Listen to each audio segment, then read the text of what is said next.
پاکستان کی سب سے بڑی عدالت نے 12 جولائی کو ایک فیصلہ دیا اور یہ فیصلہ تھا مخصوص نشستوں کے حوالے سے، جس فیصلے کے بعد پاکستان تحریک انصاف کا جو مورال ہے وہ بہت اپ ہوا، اور اسی فیصلے کے بعد پاکستان کی حکومت نے بڑے بڑے فیصلے کیے، جن میں سے ایک بڑا فیصلہ پاکستان تحریک انصاف پر پابندی لگانے کا تھا۔ دوسرا فیصلہ آرٹیکل 6 کی کارروائی تھی، جو کہ بانی پی ٹی آئی اور ان کے ساتھیوں کے خلاف ہونا تھی۔ اس سب کے بعد 4 ایڈ ہاک ججز کی بات ہوئی کہ 4 نام دیے گئے کہ یہ لوگ 3 سال کے لیے سپریم کورٹ میں بطور ایڈ ہاک ججز کے طور پہ آئیں گے اور کام کریں گے۔ یہ سب کچھ جو پاکستان میں اتنی تیزی سے ہو رہا ہے اور یہ جو 12 جولائی کا فیصلہ آیا ہے، اسے قانونی ماہرین کس طرح سے دیکھ رہے ہیں، اور سیاسی تجزیہ کار اسے اس بات سے تشبیہ دے رہے ہیں کہ موجودہ حکومت جو ہے اس کا واپسی کا سفر 12 جولائی کو شروع ہو چکا ہے۔ قانونی ماہرین کیا کہتے ہیں، سیاسی تجزیہ کار کیا کہتے ہیں، آج کے جواب دو میں یہی آپ کو بتانے والے ہیں۔ ہمارے ساتھ صدر لاہور ہائی کورٹ بار ایسوسی ایشن جناب اسد منظور بٹ صاحب موجود ہیں۔ بٹ صاحب سے یہ جو سارا ایڈ ہاک ججز اور معاملہ جو چل رہے ہیں اس کے اوپر رائے لیں گے۔ بٹ صاحب بہت شکریہ، آپ نے وقت دیا۔ کیا یہ صورتحال، آپ نے تو پریس کانفرنس بھی کی، سابق صدور بھی آئے بارز کے، اور یہ ساری پریس کانفرنس بھی ہوئی، اگر سپریم کورٹ یہ ضرورت محسوس کرتی ہے کہ وہ 4 ایڈ ہاک ججز لے کے آئے اور اس کی وہ ضرورت محسوس کرتی ہے کہ ان کے پاس لاکھوں مقدمات لگیں، تو اس پہ مخالفت کس بات؟ بسم اللہ الرحمن الرحیم۔ پہلے تو بڑا صاحب آپ کا شکریہ، آپ نے اس اہم کانسٹیٹیوشنل موضوع پہ میری رائے مانگی ہے۔ دیکھیے، پہلی تو بات یہ ہے کہ کانسٹیٹیوشن نے جو ادارہ مہیا کیا ہے ایڈجوڈیکیچر، جی، تو اس کی ایک خاص شیپ اپروو کی ہے، 1+16 ججز۔ ٹھیک ہے۔ جہاں کہیں ججز کی تعداد کی کمی ہے، یا جہاں کہیں کورم کا کمی کا مسئلہ ہے، یا جہاں کہیں پینڈنسی آف کیسز بہت زیادہ ہو جائے، تو کورٹ کو کانسٹیٹیوشن کے تحت اختیار ہے کہ آرٹیکل 182 182 آرٹیکل ہے، اس کے تحت آپ ایڈ ہاک جج کو لگا سکتے ہیں۔ پر یہ جو ڈسکریشن ہے اس کے لیے ویلڈ ریزن ہونی چاہیے، ویلڈ گراؤنڈ ہونی چاہیے۔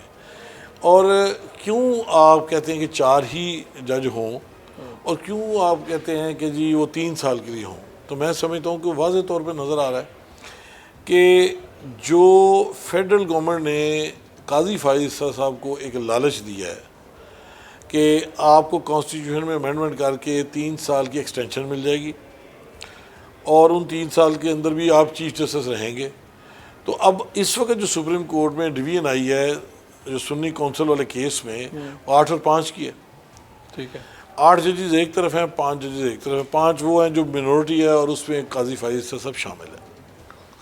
اب اگر قاضی فائز عیسیٰ صاحب نے کیلکولیشن لگا کہ اگر یہ سوچ کے کیا ہے کہ 4 ججز میں مل جائیں تو ہم 9 ہو جائیں گے اور 8 پہ حاوی ہو جائیں گے، اور اس طرح سپریم کورٹ اپنی ذاتی مرضی چلائیں گے، اور پھر چونکہ ان کو 3 سال ایکسٹینشن ملنی ہے، تو لہٰذا انہوں نے ایکسپیکٹڈلی 3 سال کے لیے ہی نامینیشن کو اپروو کر رہے ہیں، جو کہ میں سمجھتا ہوں کہ ڈسکریشن جو ہوتی ہے نا جی، کانسٹیٹیوشن کا حلف آپ نے اٹھایا ہوا ہے، تو آپ کی discretion fair, just and reasonable ہونی چاہیے۔ تو آپ کہہ رہے ہیں کہ جو 4 نئے ججز ایڈ ہاک کی بات ہو رہی ہے، وہ بنیادی طور پہ قاضی صاحب اپنے کسی مفاد کے لیے اور یہ جو ایکویشن ہے اس کو بہتر کرنے کے لیے کر رہے ہیں؟ جی بالکل۔ تو اس کے پھر دیکھیں نا، آپ کے پاس کوئی ایویڈنس بھی ہوں گے، یا آپ یہ سوچتے ہیں، کیونکہ لا منسٹر تو یہ کہہ چکے ہیں کہ بھئی ایسی کوئی بات نہیں ہے، قاضی صاحب لینا نہیں چاہتے، وہ تو انکار کر چکے ہیں ایکسٹینشن، اور اس طرح کی بات کوئی ہے نہیں، ان کا آج کی اسٹیٹمنٹ ہے۔ دیکھیں، ابھی تک کی ہمارے بار کے ممبر ہیں، ہمارے فیڈرل لا منسٹر، ہم ان کا احترام کرتے ہیں، ابھی تک کی ان کی لا منسٹری میں کوئی بھی مشورہ جو انہوں نے دیا ہے وہ صحیح ثابت نہیں ہوا۔ کیسے؟ جیسے تصدق جیلانی صاحب کے بارے میں انہوں نے کہا تھا، انہوں نے مان بھی لیا ہے، اور وہ جوڈیشل کمیشن کے وہ جو انکوائری کمیشن کے انہوں خط والا نے معاملہ، اب جب وہ بات سامنے آئی تو انہوں نے کہا جی میں نے تو نہیں مانا۔ ابھی بھی جو بات یہ والی، مجھے پھر بتا دیں کہ 4 ججز کیوں چاہیے، 1 کیوں نہیں چاہیے، 2 کیوں نہیں چاہیے، 3 کیوں نہیں چاہیے، 4 سیدھا سیدھا بتا رہے ہیں کہ ہمیں وہ اپنے جو کورٹ میں کیسز زیادہ ہیں، انصاف کی فراوانی میں رکاوٹ ہے، 6 لیں، اور جو 17 ججز ہیں ان کو گھر بھیج دیں اگر وہ کام نہیں کر سکتے۔ دیکھیں نا، اگر کانسٹیٹیوشن میں ججز کی تعداد فکس ہے، اور اس میں اگر آپ سمجھتے ہیں کہ تعداد زیادہ ہونی چاہیے چونکہ وہاں پر کیس زیادہ ہیں، تو میں سمجھتا ہوں کہ پھر آپ تعداد وہاں سے ویسے بڑھوا لیں، 2/3۔ اس سے پہلے کیا ایسا نہیں ہوا، اور یہ کوئی آئینی طور پہ، قانونی طور پہ یہ رات ٹھیک نہیں ہے ایڈ ہاک ججز والی؟ دیکھیے میرے علم کے حد تک مجھے دو تو بالخصوص یاد ہے موقع.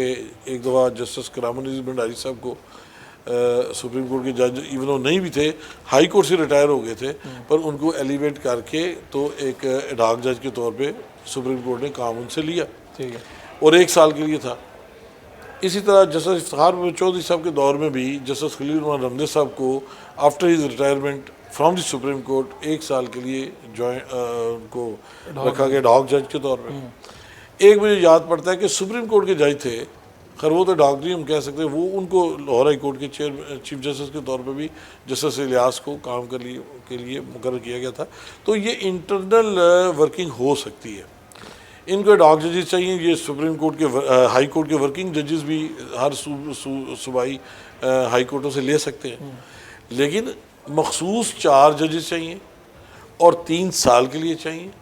یہ اسٹیٹ ایکسچیکر پہ اتنا بڑا برڈن آپ ڈال رہے ہیں فار اونلی ون ریزن کہ آپ نے ایک کیس میں دیکھ لیا ہے کہ سپریم کورٹ کی جو ڈویژن آئی ہے ایک مخصوص کیس کے اندر, تو آپ سمجھتے ہیں کہ وہ 8 اور 5 کی ریشو تو میں 9 اور 8 کی ریشو پہ لے جاؤں. بالوضاحت یہ تو ہمیں تو نظر آ رہا ہے. تو آپ کی یہاں پر بار کا درجہ رد کیا ہے, آپ کے پاس لوگ آتے ہیں جن لوگوں نے آپ کو منتخب کیا ہے, یہ بڑی بار ہے, تو کیا کہتے ہیں آپ کو؟ سر بار تو ریپرزنٹیٹیو ہوتی ہے اپنے لائرز ممبرز اور پبلک کی. پبلک اس وقت تو بجلی کے بل دینے سے قاصر ہے. یہ عیاشی سپریم کورٹ کو کہ جنہوں نے اب سپریم کورٹ کی چھٹیاں انجوائے کر رہے ہیں, اگر زیادہ ہی کیسز ہیں تو آپ چھٹیاں ختم کر دیں اور نظر آتے ہوئے کام کرتے ہوئے نظر آئے تو ہمیں بھی کہیں کہ جی بڑی بات ہے, جی بڑا کام کر رہے ہیں. کتنی چھٹیاں سالانہ یہ ہو جاتی ہیں؟ یہ میرا خیال ہے کہ ابھی تو یہ گرمیوں کی چھٹیاں 2 مہینے کی چل رہی ہیں, تو یہ جون کے مڈ سے لے کے تو یہ سپٹمبر کے فرسٹ ویک تک ہیں. اور روٹین میں بھی آپ دیکھ لیں کہ جو 5 ڈیز اے ویک کام ہوتا ہے, 2 تو چھٹیاں ہفتہ اتوار, اس میں ٹھیک ہے ججمنٹ ڈے رکھا ہوا ہے, اب چھوٹا موٹا اپنا کام ججمنٹس کا درست کر سکتے ہیں, بٹ اگر آپ چھٹی کرنا چاہیں کوئی پکڑ تو نہیں سکتا. میرا ہمبل ویو یہ ہے کہ کانسٹیٹیوشنل ادارہ ہے سپریم کورٹ. سپریم کورٹ کو ایسی مثالیں قائم کرنی چاہیے کہ جس سے قوم کے سامنے لگے کہ ان کو عوام سمجھے کہ ہمارے ایکسچیکر کا بیسٹ ریوارڈ مل رہا ہے کہ ججز انتہائی ایماندار اور کام کر رہے ہیں. جبکہ اس تاثر سے یہ لگ رہا ہے کہ یہ صرف اپنی پالیٹکس کھیلنا چاہتے ہیں اور کام سے زیادہ یہ دلچسپی ہے کہ ہماری اکثریت اس طریقے سے ہو جائے ججمنٹس کے اندر. تو یہ تو ٹھیک بات آپ لوگوں کی طرف تو یہ اشارہ کیا جا رہا ہے کہ آپ لوگ کوئی وابستگیوں کو دیکھ رہے ہیں, اپنے مفادات کے مد نظر یہ ساری باتیں کر رہے ہیں, ورنہ ایک آئینی قانونی بات ہے, چپ کر کے ہو جانی چاہیے. ہم کون سا کوئی غیر آئینی کام کر رہے ہیں؟ حکومتی بینچز سے یہ کہا جاتا ہے. دیکھیے حکومتی بینچز تو پہلے خود وہ بتا دیں کہ وہ کون سا کام ایسا کر رہے ہیں کہ جو پبلک ان سے خوش ہو. ابھی بھی فارم 45 کے ریجیکشن کر کے فارم 47 کے اوپر یہ حکومت کھڑی ہے, جو میں سمجھتا ہوں ویسے ایلیگل حکومت ہے. ان کا تو مینڈیٹ ہی نہیں ہے. پبلک کا مینڈیٹ ہو تو یہ ٹریجری بینچ بنے, یہ تو میرے حساب سے تو یہ ایلیگل گورنمنٹ ہے. یہ جو آرٹیکل 6 کی کارروائی کا معاملہ آیا کہ جی ان لوگوں نے یہ رولنگ دی اور معاملات ہوئے عدم اعتماد والی, آپ کی اس پہ بھی نظر ہے, کیا سمجھتے ہیں آپ؟ دیکھیں میں ایک چیز کو بڑے بالوضاحت کہنا چاہتا ہوں کہ جو شخص بھی وطن عزیز میں پیدا ہوا ہے تو اس کو زندگی گزارنے کا حق ہونا چاہیے. اگر اس کی پولیٹیکل پارٹی اور آپ کی پولیٹیکل پارٹی کا اس میں ڈفرینس آف اوپینین ہے تو آپ کو برداشت کرنا چاہیے. ٹھیک. اس ملک میں عجیب رواج ہے کہ پیچھے سے چلتے ہیں کہ ایوب خان اور پاکستان کٹھے نہیں چل سکتے, پھر یحییٰ خان اور پاکستان کٹھے نہیں چل سکتے, پھر بھٹو صاحب اور پاکستان کٹھے نہیں چل سکتے, پھر بینظیر صاحب اور پاکستان کٹھے نہیں چل سکتے, پھر نواز شریف اور پاکستان کٹھے نہیں چل سکتے, پھر پرویز مشرف اور پاکستان کٹھے نہیں چل سکتے. یہ فیشن ہے ہمارا بن گیا کہ جو ہماری بات میں ہاں میں ہاں نہیں ملائے گا, ہم نے اس کو غدار وطن کہنا ہی کہنا ہے. تو آپ سمجھ لیں کہ یہ نہیں ہے آرٹیکل 6 والا جو ہے یہ کوئی سین نہیں ہے. اب دیکھیں نا سائفر والا کیس ہے, کتنی چیزیں ہم نے اسٹیبلش کی ہیں, کوئی چیز عدالت میں سٹینڈ تو کی نہیں ہے. تو کس بنا پہ آپ کہتے ہیں کہ جی ہائی ٹریزن کا ایشو ہے؟ آپ ملک کے اندر لوگوں کے سامنے ایک مثبت چہرہ لے کے آئے پالیٹکس کا,